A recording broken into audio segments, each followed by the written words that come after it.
Welcome everyone popping in. Going to use this as the quick audio check. You should be seeing the PowerPoint screen and hopefully you can hear me. Doing great, Sam. Cool. Good talk. Burnout debugged. Have a good one. I will catch you on the next one.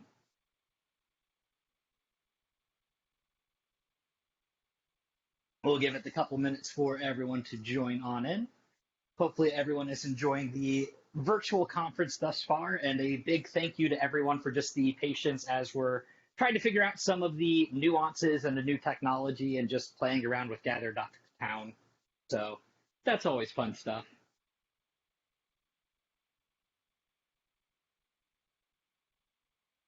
I also realize I like sharing in blue jeans because I have no idea how many people are here or what's happening. So I'm just talking, which is kind of what I normally do during most of my day. So this is easy.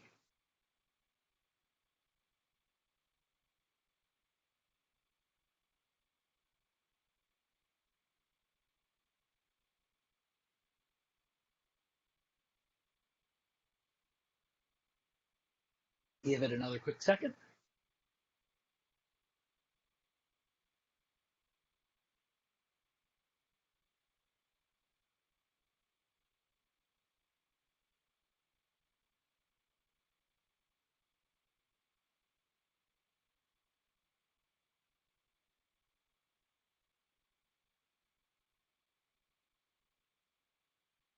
All right, at 3:20, we will dive right in. So, thank you all for joining me today. I wanted to talk to you about debugging burnout. Burnout is something that I think has, if not impacted each of us, it's something that we're all familiar with in some way, shape, or form. I know through friends and colleagues, not just at Cover My Meds, but through the gym, through past jobs as well. It's a big thing.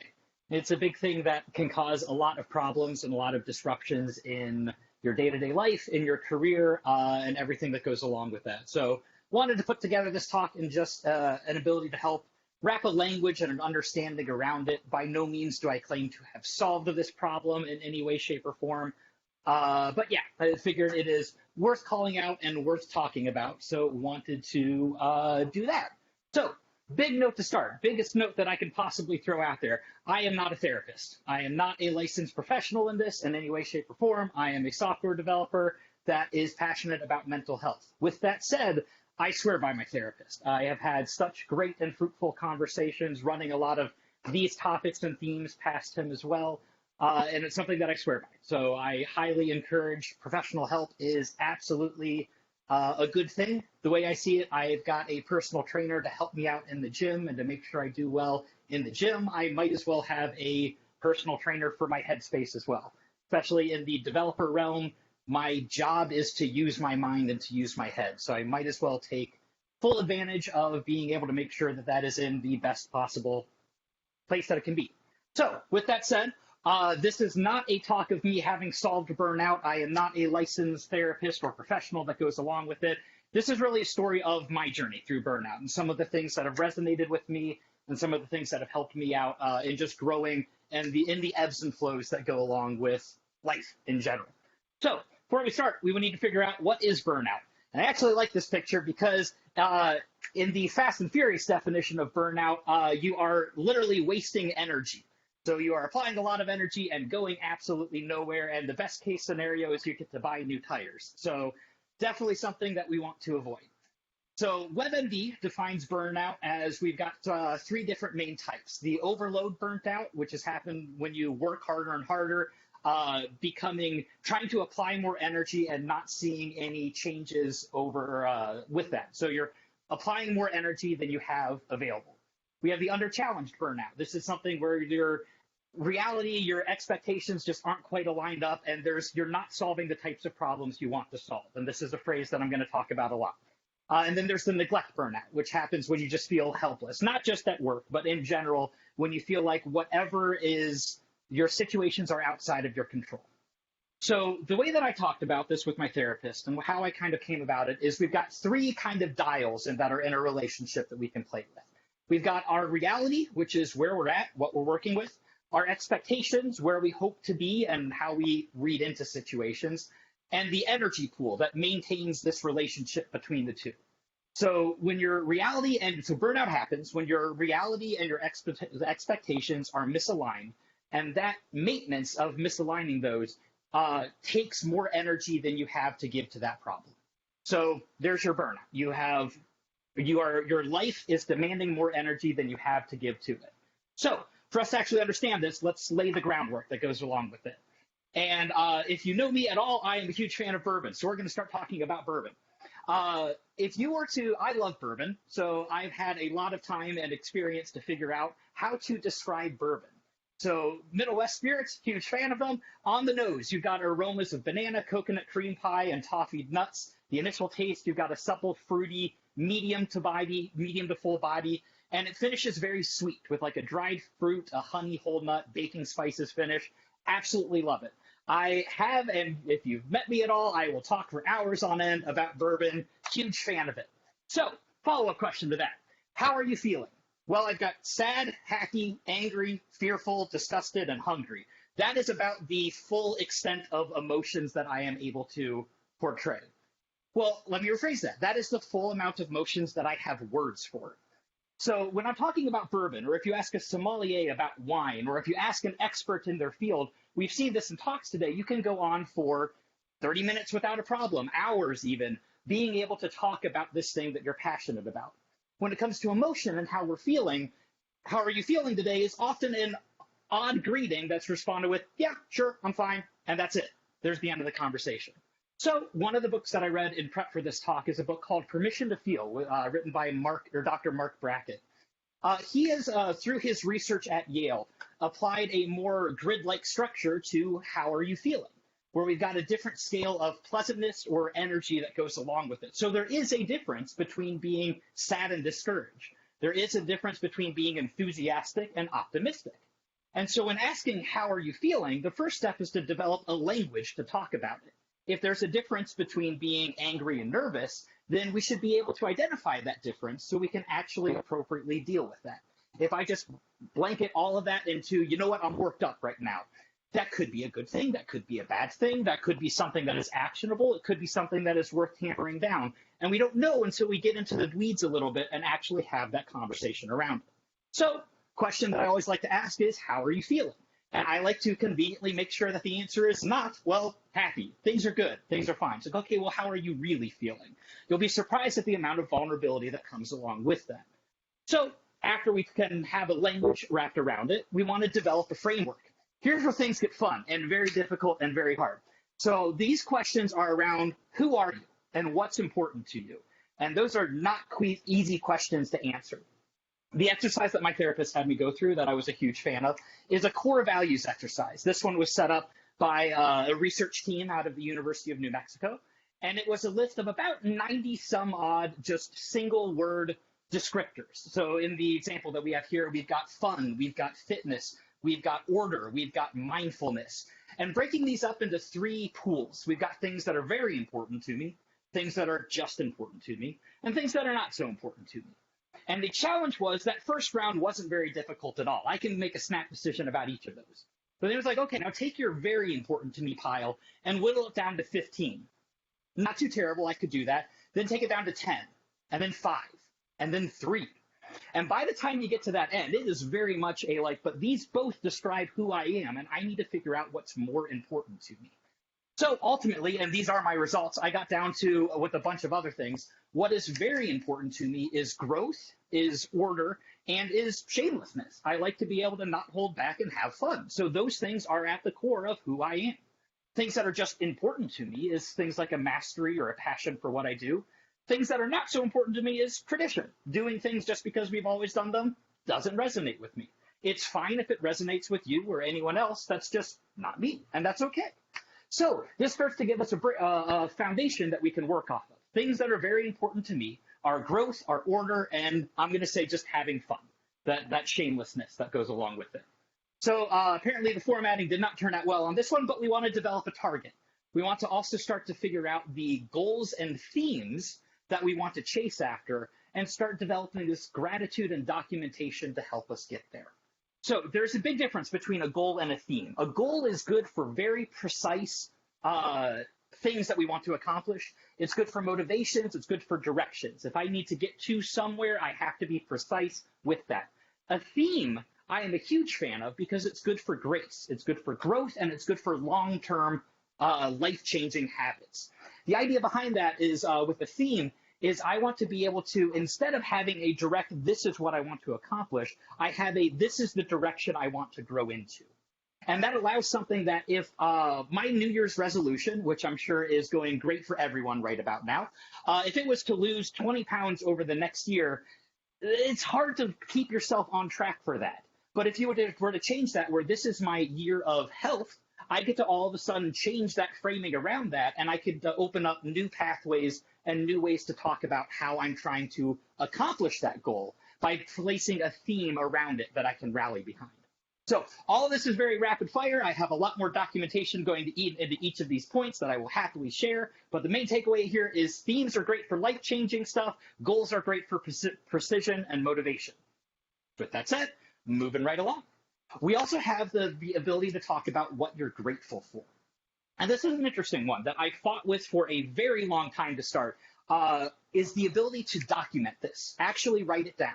What are you grateful for? How often do you say it? How often do you write it down? And how often do you share it? Is something that as actually the research behind it, it fires new neural pathways in your brain where all of a sudden, as you're going through your day-to-day, you have to remember the good things. So at the end of the day, you know that you have them to write them down. At the very beginning of my journey through this, what I'm grateful for was, well, I had coffee this morning. That's it. That's all I remembered about my day. The only good thing that happened to me in that day was I had coffee that morning. Spoiler alert, there were plenty of other good things that happened to me in that day. I just didn't remember them at the end of the day. So by training my brain, by writing these down at the end of every day, I have a reminder on my phone at 10:30 p.m. to savor something for the day. It forces me to go back and list what I'm grateful for that happened that day. Could be a good conversation, and eventually it gets very specific. It's, you know what, I had this conversation with this one person, and it made me feel pretty good at the end of it because they recognized me for something that I had done. That's now an entire paragraph of thought that in the moment I would have absolutely forgotten, but by this habit, I forced myself to have to remember at the end of the day, this was a good thing that happened because I'm going to have to write it down later. So documentation, much like with code, is important with feeling grateful. So because there is an XKD for everything, we want to write it down. I'll let you read this one. I don't have to dictate it to you guys. But the main purpose is this is also something that is a useful tool when I am feeling burnt out because I get to flip back through my journal and start to see some of the little things that made days good when I was remembering them from a year ago, from 6 months ago. And being able to have that documentation to fall back on is just as important as having that documentation that you're doing day to day. So I highly, highly, highly recommend it. So we've got our framework. We've talked about having a language wrapped around it, specifically with your feelings, so that way you can have a place to identify where you are and where you want to grow. We've talked about having a framework. These are things that actually starts to drill down into the essence of what you care about, who you are, where you want to grow, things that are very important to you. And we've talked about having both goals and themes that you can have for specific targets and changes that you want to grow into, and the documentation that's wrapped around that. All of those could easily be 30-minute talks in and of themselves. So I highly recommend exploring these, these are habits to form. These are not just oh yeah, that's a neat checkpoint off the list and be able to move on in life. So this takes practice, much like growing in the developer space, much like growing in any new skill set. It takes practice to actually form that habit and get good at it. By no means do I claim that I'm good at it. This is just, again, something that I've been exploring with my journey as well. So let's circle back. What is burnout? We talked about it is the difference between an expectation and a reality, and it's going to take this energy pool to maintain that distance. And burnout happens when that energy pool just can't keep up with what that distance is. So the way that I see it is we have 3 dials to spin. We have 3 things to play with. We can talk about what our expectations are, how realistic, good or bad that they may be. We can talk about what the reality is in, or our perception of the reality that we're in, and figuring out if that makes sense with what we're at, if there's any violation of those core values going along with that. And we can talk about our energy pool that maintains the gap between the two. And so we can talk about, diving right in, finding your reality. So this is a fun one because this is going to actually start to change how you see and respond to where you actually are in the here and now. Big topic. This is definitely some like multiverse of madness stuff going on. So in finding your reality, we've got different tools for different jobs. You want to know when a change requires a sledgehammer or know when a change requires a scalpel. And the biggest question that I found to help me figure out what tool to use is figuring out, are my core values being violated? Is there something going on that at the core of who I am is not in tandem with my reality? And the best way to help this out is talking through things, being able to apply that language and help fuel your expectations and your reality in a light that makes sense. So, example of a sledgehammer change for me. One of the core values, so one of the things that I love to do is be at the gym, and that includes doing jujitsu at the gym. And there was a time that I was going for about a year and a half. I had not grown. I had not felt like I'd learned anything. Didn't have any recognition that I had progressed from my first day a year and a half ago. And so I had a year and a half without growth, and that just ate away at me inside. This was actually a weeks-long conversation with my therapist about that. And then it finally got down to the point where it was like, of course it is, because my core value is being violated. If my core value is growth and I don't have growth there, something's got to give. And that give was I removed myself from that individual class. I still go to the gym, but now I found a different way to start to feed that growth and that mindset without having to subject myself to a trauma event that is violating my core value. So that was more of a sledgehammer change. I removed myself from the class, still going to the gym, still present there in the community, but I realized that that situation was not for me. It is perfect for other people in every way, shape, and form. I don't want to knock that, but for me, it didn't resonate, so I had to call it. An example of a scalpel, though, is we want to address the core of the issue and not the symptom. So you have to ask yourself, are you solving the types of problems you want to solve? If you're not, then it doesn't matter what drastic changes you try to do with your life. If you don't understand the why behind them or why that was an issue to begin with, then you're not going to actually find any great resolution that comes out of it because you're just changing the symptom or you're treating the symptom without treating the core. If you've ever been to the doctors or a chiropractor or anything like that, there's a difference between, okay, here's where the pain feels, but here's the issue of what's actually going on. And until you treat that issue, the pain might be able to like linger or tamper off, but it's not going to be fixed. So it's figuring out what those core issues are and where that reality actually lives. So changing your reality without knowing why you're changing only prolongs the burnout. I've seen this before plenty of times where you think like, okay, well, all I need to do is find a new hobby. All I need to do is go on vacation. All I need to do is find a new job. But that doesn't change your reality because the core of who you are can still be violated. So that's something that you have to have that language and have that very honest talk with yourself about who am I? What am I looking for? What do I care about? And make sure that that aligns with what you're trying to grow towards as well. So that brings us to finding your expectations. So if that's your reality and you've got your core talk there, finding your expectations is going to revolve around labeling it. We want to make sure we know what we're growing to or what we're working towards, and we want to put a title to that so we can actually make sure if that is growth in your career of wanting to be a senior developer or a staff architect or changing to do a different type of problem that you want to solve. Label it, call it out. Know what you want to grow to, know what you want those expectations to be, and forcing yourself to label it will force it to become more real, where you can actually have something to iterate off of. Big addendum to this, though, is give yourself the grace to work along with that. This is something that it is very easy to get trapped into a dreamer's mindset, which is fantastic. You want to reach for those stars, but you want this to be an iterative process. This is what goes along with the themes. If I wanted to be able to work towards the situation instead of just saying, this is my definition of when I will be happy and anything less than this will be a failure in my eyes. Give yourself the grace. When you get to your destination, what you are interested in might be different than when you started. And that comes along with the growth mindset. And it's another book that I have that I read for this called Mindset by Carol S. Dweck. She is another researcher that talked about this growth mindset. Highly recommend it. So when we label things, we want to know, where do you want to be? What feelings do you have now? There's a buzzword for developers. What feelings do you want to have? And what goals and themes do you want to have?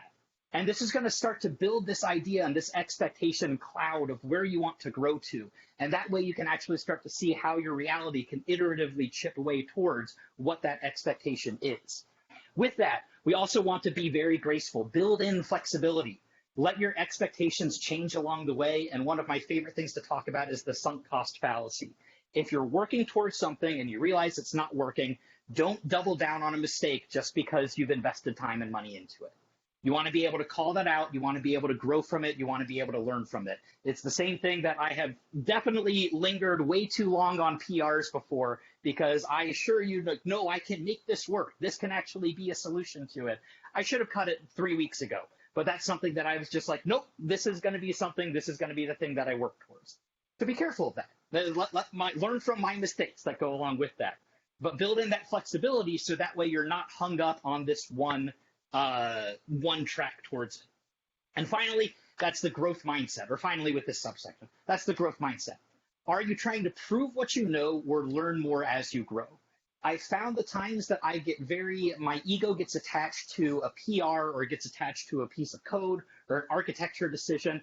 I'm trying to prove how great I am, instead of trying to have this mindset of like, well, we have a vast team of developers with a lot of different mindsets and opinions that lead into it. So I want to know how I can start to gain more information from those around me, instead of putting my flag in the ground and being like, nope, I know everything that I'm going to know, and this is the way that it's going to be.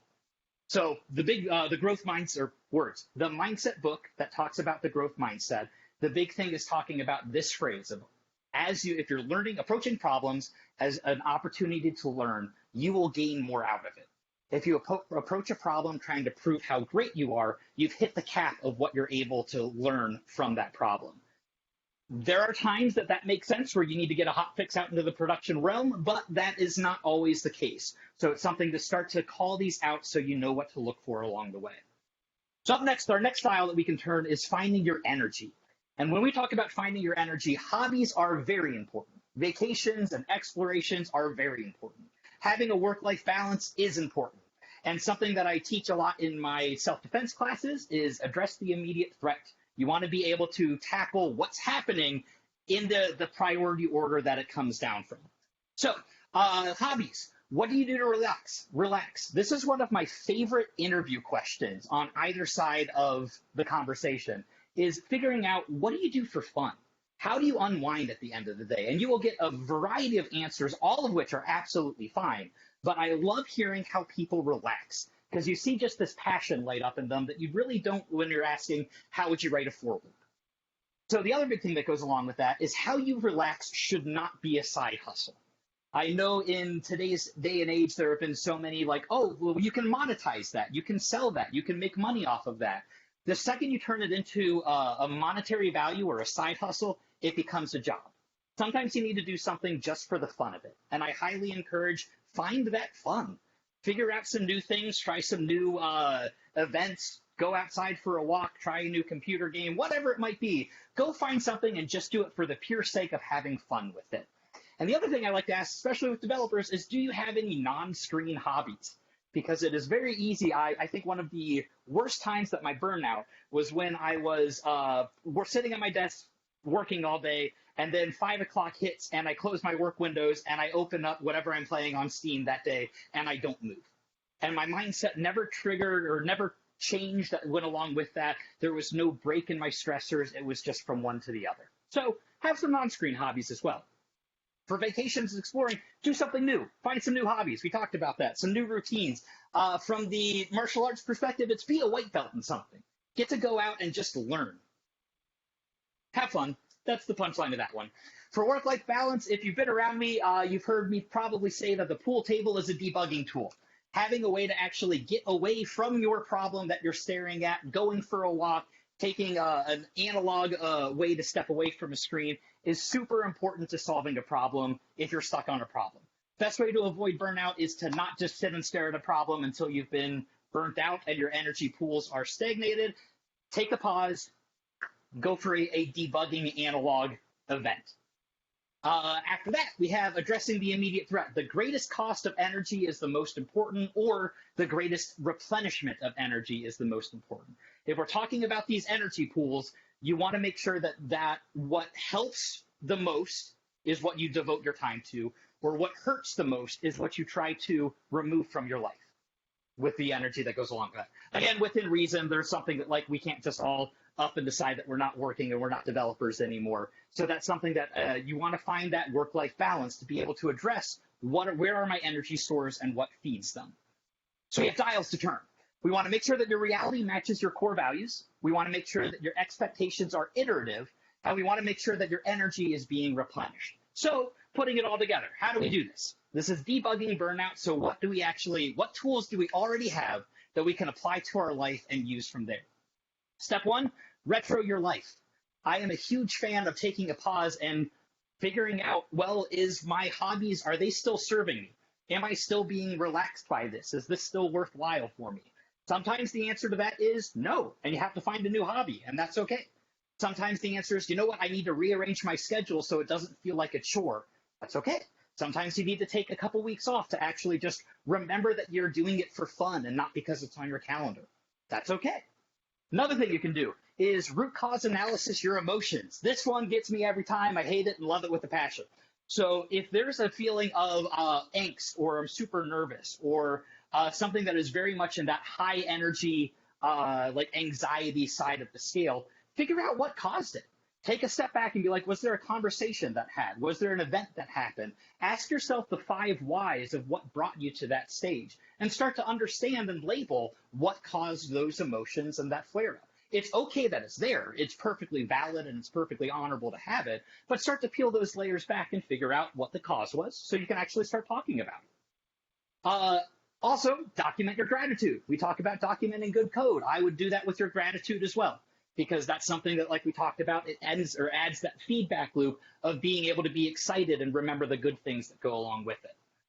We also have estimate with flexibility. One of the better things that I've done with my calendar recently is I will schedule multiple gym days in the week, but here are all the gym days that I could go to. I'm going to pick 3 this week. So, or 2 this week, or 1 this week. So when I'm looking at my calendar, I don't care if I want to like go to a happy hour one time and miss the gym because of that. I don't care if there's a big life event and all of a sudden I need it elsewhere because I've got other days for backup. So build that flexibility in so that way when something happens, when life happens, it's not an end to that conversation, but you're just, you know what, I planned for this, and you can work along with that. And finally, the other big thing that I have is schedule your recharge time. One of the things that I've tried to do is invest in some time during the week that's on my calendar that is me time. And I am going to sit down and play Elden Ring and not move for 8 hours. And you know what? That's okay because I'm going to do that, and that's Sam's time to recharge. And that's okay. And being able to have that and prioritize that is not a weakness. It's not time that you can fill up to give other people on your calendar. That is time for you, and time to recharge and time to re-get that energy pool. So that way, the next time something comes up at work, the next time something comes up at the gym or at the light or just the life in general, you've got more energy to handle that because you're scheduling and prioritizing your recharge time that goes along with that. So that was a whole lot of talking. None of this is stuff that I came up with on my own. Again, this is just my own journey and things that have resonated with me. The fun thing that I like to say about resonance is it is a physics phenomenon that deals with the object, me, and what resonates with me. So what resonates with you probably will be different, and that is okay, and that is encourageable because it takes all kinds, and that's something that we need to have different resonance frequencies with different people. So I highly encourage, go on your own journey. Find your own conversations to have, your own books that you want to read, your own media that goes along with it. The ones that I have listed is the core values cards that I mentioned earlier. That was a brutally hard exercise that I am eternally grateful for that I did. There's this video, 2 videos on the theming concept around goals, which I highly recommend, and then gratitude as well, which starts to talk about that feedback loop. Some of the books that I talked about is Permission to Feel and Mindset, huge recommendations with those. And one of the top 3 books that I always say have really helped change my life is The Martian by Andy Weir, because this is such a celebration of when you have this mindset that is growth and you start to honor where you are and start to recognize where you want to be. It is a fun read that gets to celebrate all of those mindsets and all of those actions in real time, in the book time. So questions, comments, but big thanks that I have to. This has been an ongoing conversation in my life. If you've been around me for the last couple months, I've probably had a version of this conversation with you. And this is something that I also imagine 3 months from now, this talk would look probably different because it's an ongoing and evolving talk. So please keep the dialogue going. The one thing that I cannot stress enough with that is talk about it. It is absolutely important to get that language and develop that language, and that ability to communicate it is a skill and does require work and does require practice. And you do that by talking about it. So this was my attempt to talk about it. If you have any questions or comments, feel free to let me know now. If you want to hang out afterwards in the room, I will be there as well. But yeah, that's my talk on burnout. I claim to have solved nothing, but let's talk about it.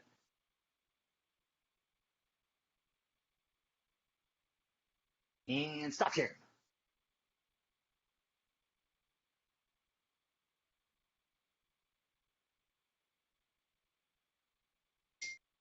Good stuff, Sam. A lot of helpful stuff in there. Yeah, great talk, man. Thank you. Appreciate it. That was really good. Thank you, Sam. Thank you.